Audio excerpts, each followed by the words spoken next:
My parents called me, their voices light with laughter, bubbling over with an almost offensive glee. Elara, my mother chirped, a sound that usually brought a sense of warmth, now chilling me to the bone. Your father and I just wanted to thank you for the wonderful wedding present. Sophie is absolutely thrilled. My father's booming laugh echoed in the background, a sound I'd always associated with safety and security, now tainted with a sinister undertone. My brow furrowed. Wedding present? I hadn't sent anything yet. I'd been planning a generous cash gift, something substantial, but certainly not a present that would warrant this level of effusive, almost mocking gratitude. A knot of unease tightened in my stomach. What are you talking about? I asked, a hint of suspicion creeping into my voice. My mother paused, a beat too long, before her voice, now laced with a false sweetness that set every one of my nerves on edge, replied, "Oh, your apartment. We just finalized the sale. 300,000 for Sophie's dream wedding, and the rest will cover some of our outstanding expenses." My world tilted. The phone felt like a lead weight in my hand. The air left my lungs in a silent gasp. My apartment? I stammered, the words barely audible. What do you mean, your apartment? It's my apartment. My voice rose with each word, panic beginning to claw at my throat. My father took over then, his tone devoid of the earlier merriment, now cold and transactional. Look, Alara, we know you're upset, but it was for the best. You're a responsible girl. You'll bounce back. Sophie, on the other hand, she deserves this. It's her big day. We just couldn't let her settle for anything less than perfect. He paused, as if expecting me to simply accept this monumental theft. And speaking of bouncing back, you've got 30 days to get your things out. The new owners want possession by the 1st of next month. 30 days. 30 days to vacate the home I had poured my heart, soul, and every spare penny into. The home that was supposed to be my sanctuary, my future, my proof of independence. They had just sold my $480,000 apartment from under me to pay for my sister's $300,000 wedding, and they were thanking me for it? But they made one fatal mistake. They forgot who was secretly paying the mortgage on their own house. To understand the depth of this betrayal, you need to understand my family dynamic. I was always Ilara, the responsible one. From as far back as I can remember, while my younger sister, Sophie, was showered with attention, praise, and every material whim, I was encouraged, no, expected, to be self-sufficient, mature, and sensible. Sophie was the delicate flower, the artistic spirit, the one who needed constant nurturing. I was the sturdy oak, capable of weathering any storm, expected to stand strong for everyone else. It wasn't a malicious neglect, not exactly. It was simply the way things were. Sophie's scraped knee was a tragedy. My broken arm was a minor inconvenience I should have been more careful to avoid.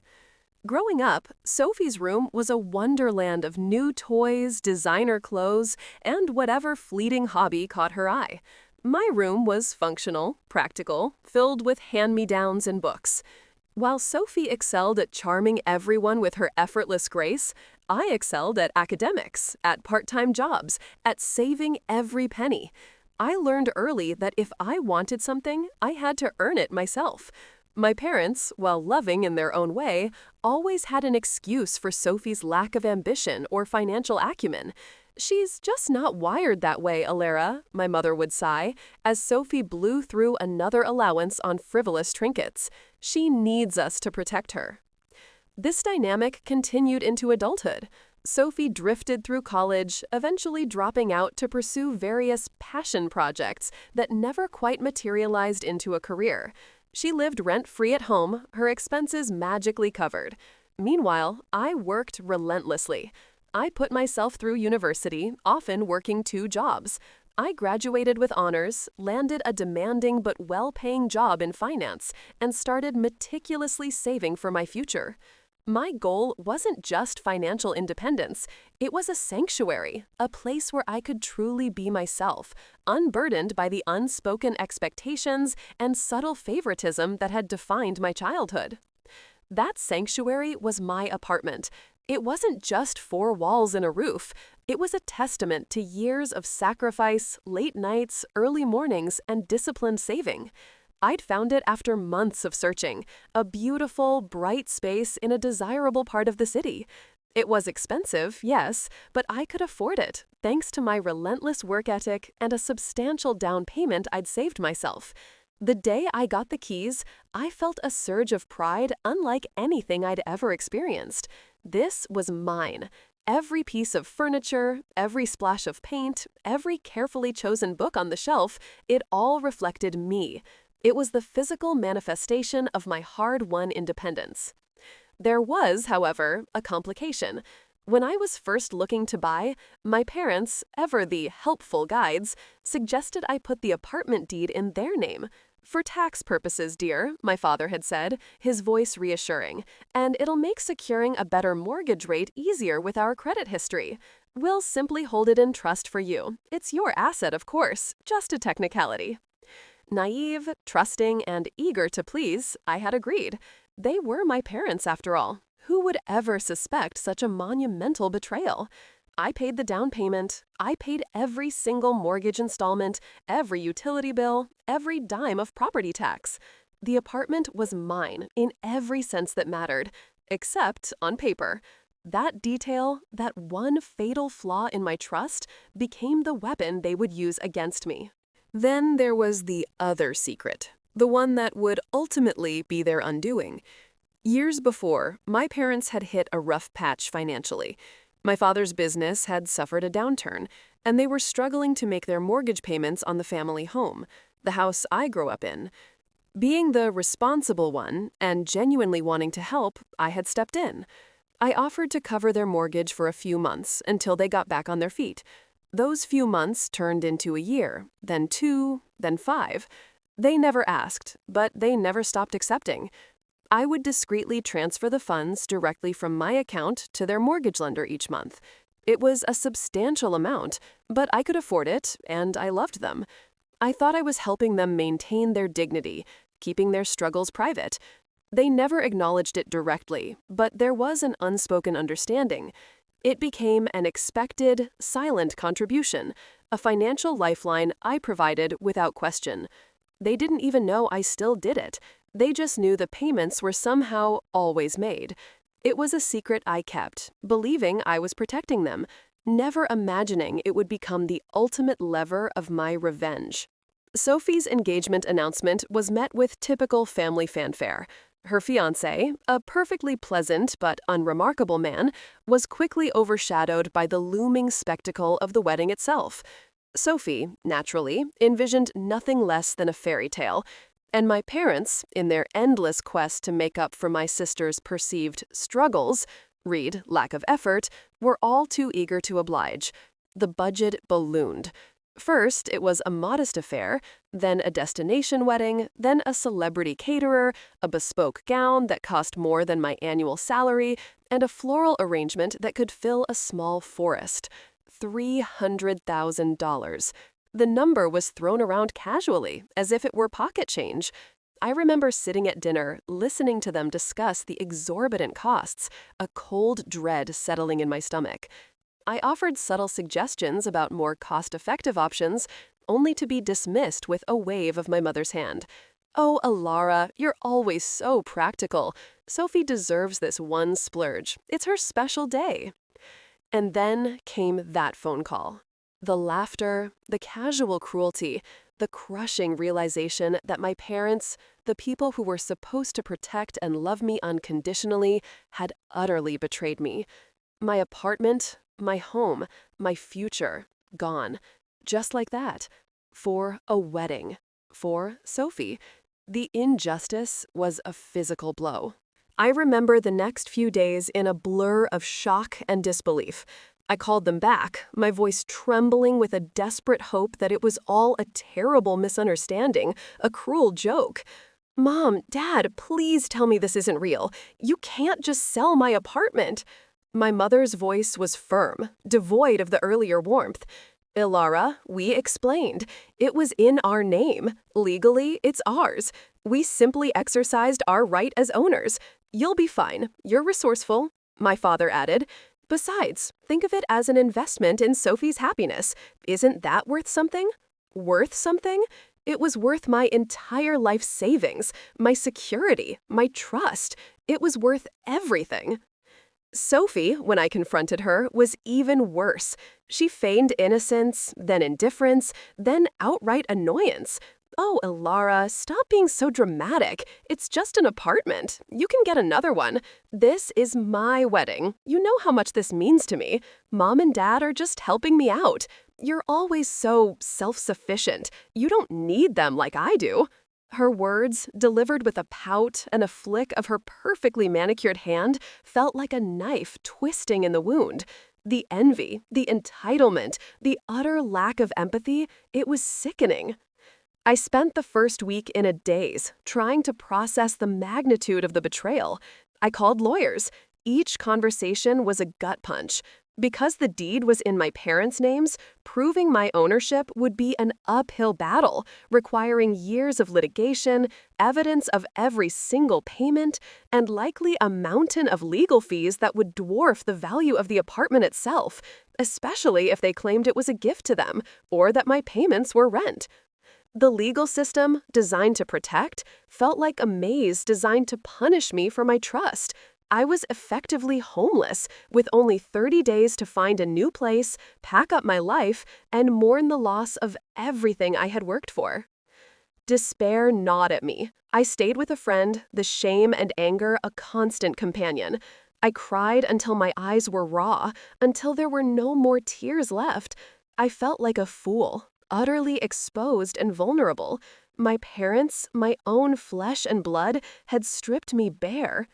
The thought of them laughing, celebrating Sophie's extravagant wedding with the proceeds of my stolen future ignited a cold, hard ember of rage deep within me. This wasn't just about money. It was about respect, about love, about the fundamental bond of family. They had shattered it, irrevocably. And then, amidst the crushing weight of despair, a thought, cold and clear, pierced through the fog. The mortgage. Their mortgage, the one I had been secretly paying for years. A slow, terrifying smile spread across my face. They thought they had taken everything from me, but they had forgotten about the one thing I held over them, the one secret that could bring their perfectly constructed world crashing down. The rage that had threatened to consume me now sharpened into a laser focus. The responsible child, the one who always cleaned up their messes, the one they took for granted, was about to become their worst nightmare. I stopped crying. I stopped feeling sorry for myself. I started planning. My first step was to consult a different lawyer, not about the apartment, but about my own financial arrangements, specifically the automatic transfers I had set up for my parents' mortgage. I needed to ensure that when I pulled the plug, there would be no legal repercussions for me. The lawyer confirmed that since there was no formal agreement or contract, I was under no obligation to continue making those payments. It was a voluntary contribution, and I could stop at any time. The relief, mixed with a grim satisfaction, was immense. Next, I meticulously went through all my bank accounts. I diverted funds, changed direct debits, and ensured that every single outgoing payment was accounted for.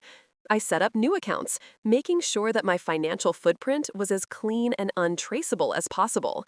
I emptied my apartment, not with the frantic panic of a victim, but with the deliberate precision of a strategist. Each box I packed felt like a small victory. Each item I carefully wrapped was a reminder of what they had tried to take and what I was about to reclaim, albeit in a different currency. I found a temporary rental, a small, unassuming place that was a far cry from my beautiful apartment, but it served its purpose. I moved out of my apartment exactly on day 29, leaving it spotless for the new owners. I left no note, no message, just an empty shell where my dreams had once resided. The silence in the apartment as I locked the door for the last time was deafening. But it was no longer a silence of despair, but one of anticipation. The wedding was scheduled for the first weekend of the following month, the same weekend the next mortgage payment for my parents' house was due. I waited. The silence from my parents was deafening. They were too busy with last-minute wedding preparations, too caught up in Sophie's big day, to spare a thought for the daughter they had just rendered homeless. I imagined them, buzzing with excitement, oblivious to the ticking time bomb I had planted. 2 days before the wedding, my phone rang. It was my mother, her voice edged with a frantic panic I had never heard before. "Alara, thank goodness you answered. Your father and we just got a call from the bank. They said our mortgage payment bounced. They're threatening late fees, and if we miss another one, they'll start foreclosure proceedings. What's going on?" Her voice was rising, a stark contrast to the calm, dismissive tone she'd used just weeks earlier. My father, in the background, was shouting, "Alara, have you been messing with our accounts? Did you do something?" They were so quick to blame me, even when they didn't know what they were blaming me for. A slow, deliberate smile stretched across my face. This was it, the moment I had been waiting for. I took a deep, steadying breath, letting the silence hang for a moment before I spoke, my voice calm, almost serene. "Oh, that? Yes, I suppose I did do something. I stopped paying your mortgage, Mom. I stopped paying it the day you sold my apartment out from under me." I could hear a sharp intake of breath on the other end, followed by a stunned silence. My father's shouting ceased abruptly. What are you talking about?" my mother stammered, her voice now a whisper of disbelief. You were paying our mortgage all this time?" Her tone was a mixture of shock and dawning horror. "Yes, Mom, for the past 5 years, every single month.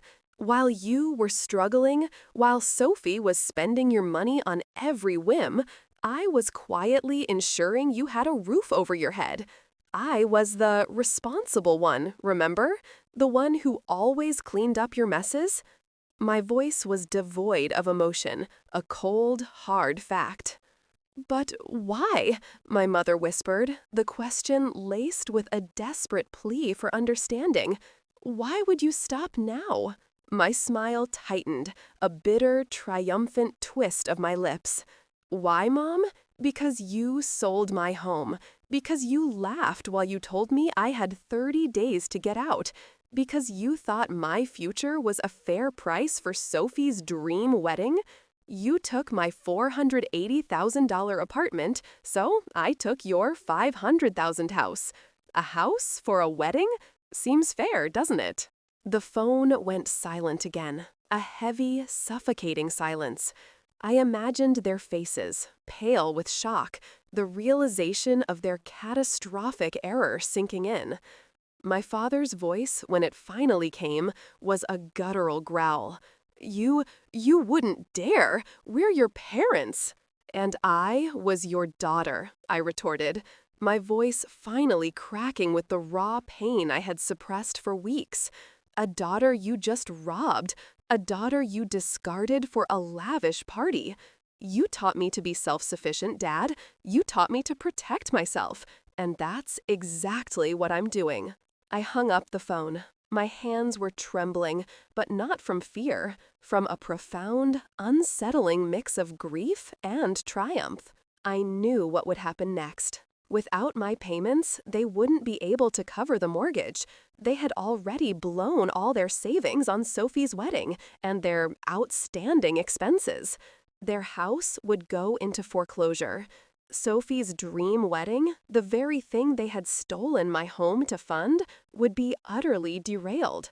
The money from my apartment sale was already spent, or earmarked, and they had no other recourse. They called back, of course, repeatedly. My mother pleaded, my father raged. Sophie even called, not to apologize, but to demand I fix it, because her wedding was at stake. I ignored every call. I had given them 30 days to consider the consequences of their actions, and they had chosen to ignore me. Now, it was their turn to face the music. The wedding, as I later found out from a distant relative, was a disaster. The caterers pulled out due to non-payment, the venue threatened to cancel, and the whole affair spiraled into chaos. Sophie was reportedly inconsolable, her fairy tale shattered. My parents, consumed by panic over their impending foreclosure, were unable to focus on anything else. The family home, the house I grew up in, the house I had secretly kept afloat for years, was eventually repossessed. They lost everything. Their financial ruin was complete, and it was a direct consequence of their greed and betrayal. I wish I could say I felt pure satisfaction, unadulterated joy in their downfall, but the truth is, it was a bitter victory. I had lost my home, yes, but I had also lost my family. The people who were supposed to be my foundation had proven to be quicksand. The bond of trust was irrevocably broken. I still grieve for the family I thought I had, for the parents who loved me unconditionally, for the sister who was my confidant. But that family, those people, were never truly real. They were a mirage, shattered by a $480,000 act of betrayal. I rebuilt my life, slowly and deliberately. I bought a new apartment, this time with the deed firmly in my name, a constant reminder of the lessons learned. It wasn't just a place to live, it was a fortress against future betrayals. The responsible child had finally learned to be responsible for herself, first and foremost. The revenge was complete, the scales balanced. But the scars, like the memory of a laugh that once brought warmth, but now only brought a chill, would remain.